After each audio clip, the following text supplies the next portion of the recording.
Student, हम आर्द्रताएं मेघ यह पाठ में अधिक ऊंचाई वाले मेघ, मध्यम ऊंचाई वाले मेघ, इसका एक्सप्लेनेशन देखेंगे। हमने अंतर्राष्ट्रीय वर्गीकरण के अनुसार मेघों के 10 प्रकार देखे थे। कौन से मेघों के प्रकार हैं हम एक बार और पढ़ लेते हैं।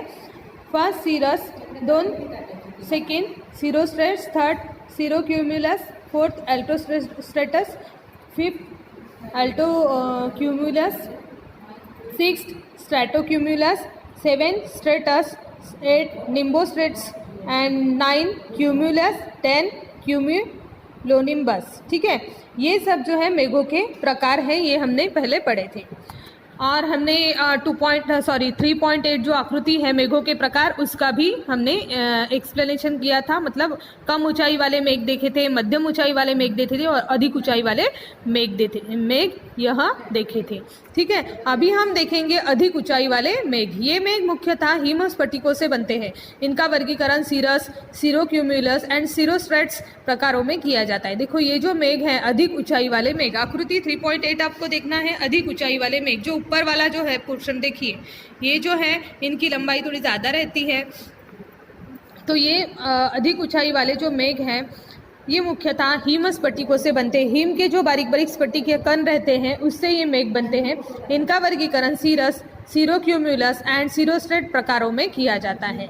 सीरस मुख्यतः तंतुमय होते हैं। कैसे होते हैं वो? तंतुमय होते हैं, एकदम ऐसे बारीक बारीक तंतुमय पद्धति से वो होते हैं।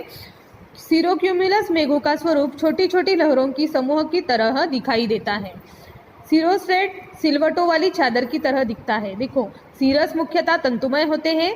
सीरोक्यूमुलस मेघों का स्वरूप छोटी छोटी लहरों के समूह की तरह दिखाई देता है। और ये सीरोस्ट्रेट जो है, तो सीरोस्ट्रेट सिलवटे वाली जो रहती है, सीरोस्ट्रेट्स जो है वो सिलवटों वाली चादर की तरह दिखाई देती है। इसके आसपास कई बार प्रभामंडल दिखाई देता है। ठीक है, ये हो गया अधिक ऊंचाई वाले मेघ। अभी इसके बाद हम देखेंगे मध्यम ऊंचाई वाले मेघ। पेज नंबर 21 आपको देखना है। इसमें देखो मध्यम ऊंचाई वाले मेघ, तो इनमें ऑल्टोक्यूमुलस एंड एल्टोस्ट्रेट्स मेघों का समावेश है। क्या क्या है? एल्टोक्यूमुलस एंड एल्टोस्ट्रेट। जो 10 मेघों के प्रकार हमने देखे थे 10, उसमें से ये 2 प्रकार है, अल्टोक्यूमुलस एंड अल्टोस्ट्रेट। मेघों का समावेश इसमें होता है। मध्यम ऊंचाई वाले मेघ में ऑल्टोक्यूमुलस स्तर के स्वरूप में होते हैं। इनकी रचना तरंगों की तरह दिखती है।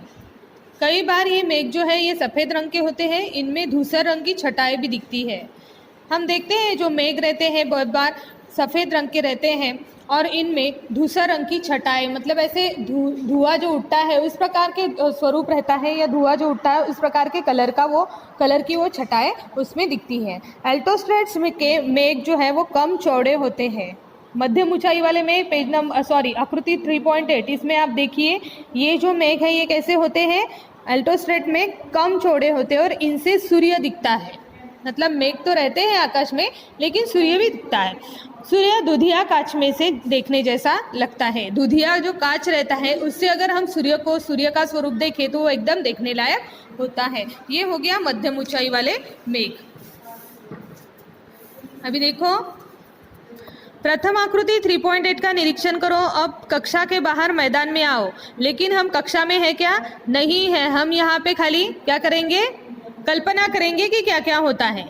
आकाश में मेघों का निरीक्षण करो, अगले बिंदुओं पर चर्चा करो और उत्तर कॉपी में लिखो। मेघों का आकार, रंग एवं ऊंचाई। आपको वो आकृति 3.8 जो है ये देखिए पेज नंबर 21 पे, आकृति 3.8 मेघों के प्रकार। इसमें आपको मेघों का आकार देखना है, रंग एवं ऊंचाई देखना है और लिखना है। ये आपके लिए है। क्वेश्चन के आंसर आपको ही ढूंढना है, लिखना है। तुमने कौन से मेघ देखे? तो आपने कौन से मध्यम ऊंचाई वाले, कम ऊंचाई वाले मेघ देखे, वो आपको लिखना है। उसके बारे में आप लिखो आकृति 3.8 की सहायता से। इन मेघों से वृष्टि की संभावना कितनी है? मतलब ये जो मेघ है इसमें बारिश की संभावना कितनी है? सकारण बताओ। ठीक है, तो ये पूरा एक्सप्लेनेशन इसमें आया है, आपको पूरा पढ़ना है और इसका क्वेश्चन का आंसर लिखना है। अभी कम ऊंचाई वाले मेघ देखते हैं। इनमें 5 अलग अलग प्रकार के मेघ है। स्ट्रैटोक्यूमुलस मेघों में परतें होती है, मतलब लेयर होती है, लेयर्स बनती है। तंतुमय पद्धति से लेयर बनती होगी, उसका रंग सफ़ेद से लेकर भूरा होता है। ये जो स्ट्राटोक्यूमुलस मेघ है इस पे परतें बनती है और उनका रंग कैसा है, सफ़ेद है और सफ़ेद से लेकर भूरा होता है। इनमें अनेक मेघों के झुंड दिखाई देते हैं, मतलब मेघों की झुंड। आपको पता है जैसे हम बोलते हैं पक्षियों की झुंड रहती है, बहुत सारे पक्षी एकत्रित आते हैं और हमें एक पेड़ के टहनी पर बैठे हुए नजर आते हैं। सेम वही चीज़ यहाँ पे, जैसे मेघों की झुंड आकाश में हमें दिखती है तो इनमें अनेक मेघों की झुंड दिखाई देती है। स्ट्रेट्स मेघों की परतें जो है, स्ट्रेट्स मेघों में परतें होती है, मतलब लेयर्स होती है, 1 2 3 ऐसे प्रकार से लेयर्स टू लेयर्स बनती हुई या उसमें दिखती है। इनका रंग राख की तरह होता है, राख की तरह से इसका रंग होता है, जो राख कलर होता है वो।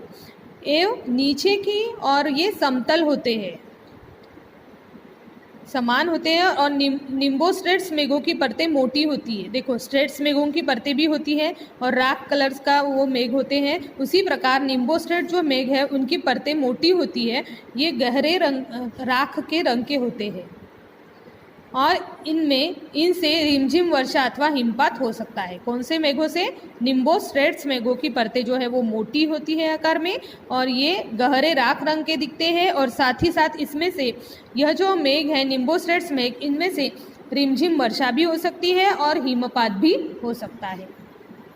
ठीक है, ये हो गए आपके कम ऊंचाई वाले मेघ, मध्यम ऊंचाई वाले मेघ और अधिक ऊंचाई वाले मेघ, उसका एक्सप्लेनेशन। अभी हम देखेंगे क्यूमुलस मेघ। ये जो मेघों का प्रकार है क्यूमुलस मेघ वो देखेंगे।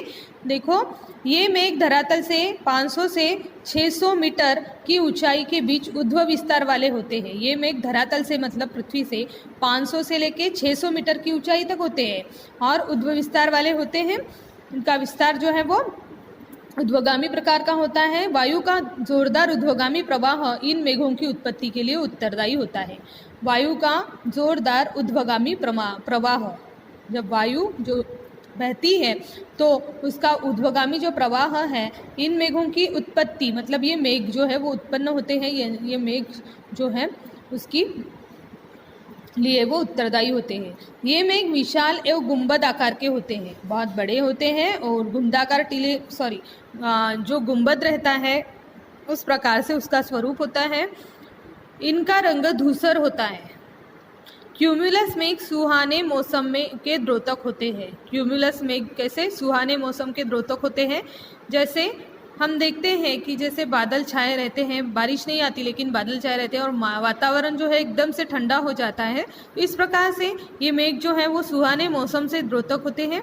इन मेघों का उद्भव विस्तार कभी कभी इतना बढ़ जाता है कि उनका क्यूमुलोनिम्बस मेघों में परिवर्तन हो जाता है। मतलब क्यूमुलस मेघ का विस्तार, मतलब जो मेघ है इतने बढ़ जाते हैं इसका विस्तार कि उनका क्यूमुलोनिम्बस मेघों में परिवर्तन हो जाता है, मतलब वो क्यूमुलोनिम्बस मेघों में कन्वर्ट होते हैं और वर्षा होने लगती है। ये हो गया क्यूमुलस मेघ।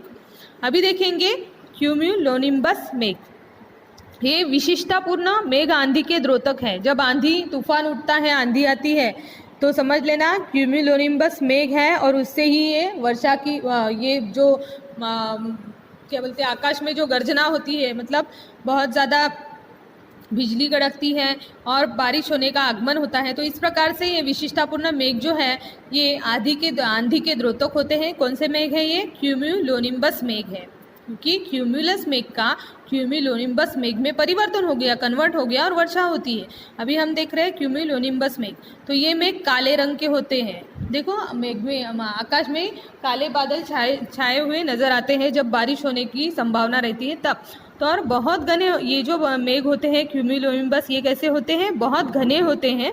ये किसी पर्वत की तरह दिखाई देते हैं, मतलब पर्वत का जो आकार है तो उसकी तरह से ये मेघ दिखाई देते हैं। इनका ऊपरी भाग निहाई की तरह समतल होता है। ऊपर वाला जो पोर्शन है मेघों का वो भाग समतल होता है। इन मेघों में गड़गड़ाहट होती है और बिजली भी चमकती है। आकाश में बिजली चमकती है, मेघों में गड़गड़ाहट होती है। आंधी तूफान के साथ वर्षा भी होती है। देखो बहुत से बार जैसे कचरा वगैरह उड़ता है, आंधी आती है, तूफान भी उठता है बहुत सारी धूल मिट्टी वगैरह गोल गोल घूमती हुई नज़र आती है, बवंडर जैसा वातावरण हो जाता है। तो आंधी तूफान के साथ वर्षा होती है और कभी कभी ओले भी गिरते हैं। ओलों का अनुभव आपने लिया ही होगा, पिछले 2 साल पहले अपने यहाँ पे ओले भी गिरे थे। तो ओले भी गिरते हैं ये क्यूम्यूलोनिम्बस मेघ से जब वर्षा होती है तब। पर यह वर्षा अधिक समय तक नहीं रहती, मतलब आंधी तूफान आएगा, वातावरण जो है ये बहुत ज़्यादा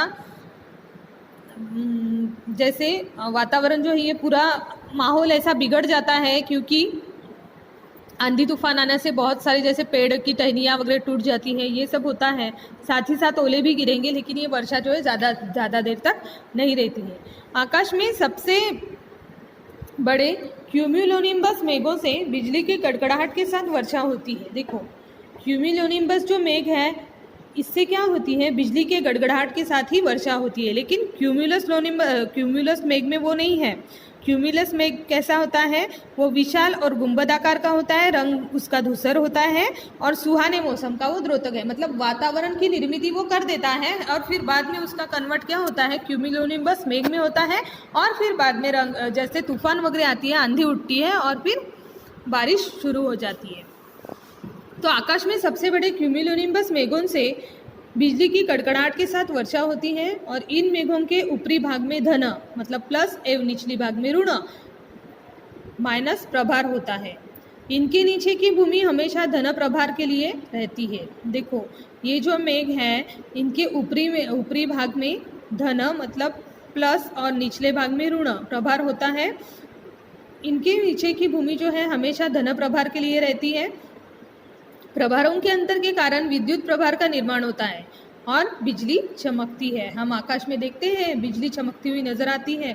आकाश में बिजली कौंधती है और आकाश प्रकाशमय हो जाता है। बहुत से बार हम देखते हैं बिजली चमकती है, बारिश तो थम जाती है लेकिन आकाश में बिजली चमकती रहती है और आकाश में बिजली कौंधती हुई नजर आती है और आकाश में ऐसा एक प्रकाशमय जैसा स्वरूप वहाँ पे हो जाता है। और ये हमें बहुत ही वातावरण जो है ये बहुत मौसम जो है वो बहुत ही सुहाना लगने लगता है। तो इस प्रकार से अन्य मेघों की अपेक्षा इन मेघों से गिरने वाले पानी की बूंदें जो है ये बड़ी होती है अन्य मेघों की अपेक्षा। जैसे हमने क्यूमुलस मेघ देखे, स्ट्रेट्स मेघ देखे, स्ट्रैटोक्यूमुलस मेघ देखे। तो ये जो कंपेयर्स टू ये सब मेघ है, जैसे 10 मेघों के प्रकार हमने समझे, तो इसमें ये जो क्यूमुलोनिम्बस मेघ है ये सबसे अलग है, क्योंकि क्यूमुलस मेघ का कन्वर्ट कहाँ पे हो रहा है, क्यूमुलोनिम्बस मेघ में। और ये जो मेघ है तो अन्य मेघों की अपेक्षा क्यूमुलोनिम्बस मेघों में गिरने वाले जो पानी की बूंदें वो बड़ी होती है, क्योंकि मेघों के अंदर ही अंदर ये बूंदें तैरती रहती है। ये जो मेघ है इनके अंदर ही अंदर ये बूंदें जो है पानी की वो तैरती हैं और बड़ी हो जाती है। बड़ी होते ही ये इतनी भारी हो जाती है कि मेघों में तैर नहीं पाती। देखो, पहले अंदर की प्रोसेस क्या होती है, ये जो क्यूमुलोनिम्बस मेघ है ये गिरने वाला जो पानी है उसकी बूंदें जो है वो बड़ी बड़ी नज़र आती हैं। मेघों के अंदर ही अंदर ये बूंदें तैरती हुई नज़र आती हैं, ठीक है। और बड़ी इतनी बड़ी हो जाती है फिर तैरते तैरते कि इनका ये वेटेड हो जाती है और इतनी भारी होती है कि मेघों में तैर नहीं पाती और वृष्टि के रूप में वो भूमि पर आती है।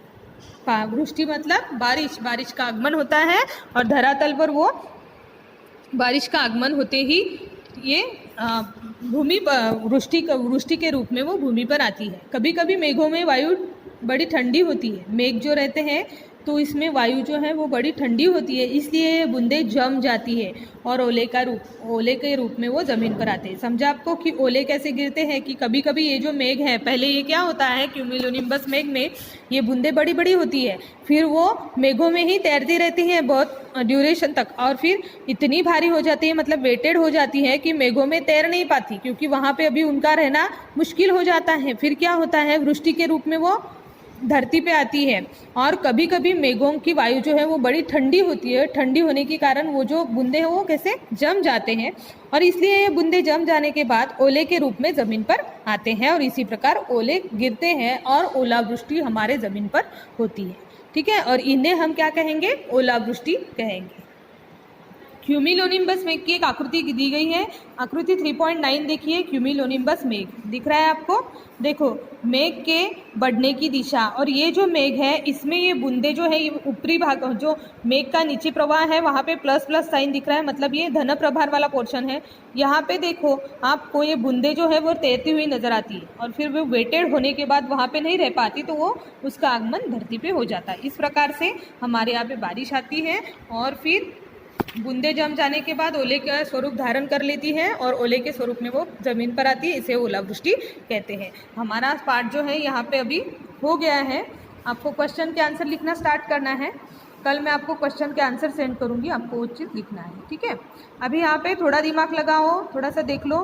ढूंढो कि मौसम की स्थिति को बताने के लिए अग्रधिक चिन्हों का उपयोग कहाँ किया जाता है। इन चिन्हों का अर्थ नीचे दी गई चौखट में लिखो। देखो ये जो चिन्ह है, जैसे पहला वाला सूर्य है तो मौसम की स्थिति आप बता सकते हो कि टेम्परेचर ज़्यादा होगा या बारिश आने की संभावना नहीं है। सेकेंड में आपको मेघ दिख रहा है और सूर्य भी दिख रहा है, तो ये कौन से जो मेघ है, मेघ का जो प्रकार है उसका द्योतक है वो आपको लिखना है। और थर्ड में जो है वो देखो काले जो बादल दिख रहे हैं, जो हमने अभी अभी एक्सप्लेनेशन देखा, तो काले बादल किसके होते हैं, तो वो आपको उसका नाम लिखना है। क्यूमुलस मेघ है एंड क्यूमुलोनिम्बस मेघ है, ठीक है। क्या आप जानते हो मेघों का फटना वर्षा का एक प्रकार है। तीव्र ऊर्ध्वगामी वायु के कारण जमीन की ओर आने वाली वर्षा की बूंदें मेघों में ही थम जाती है, ये हमने अभी देखा।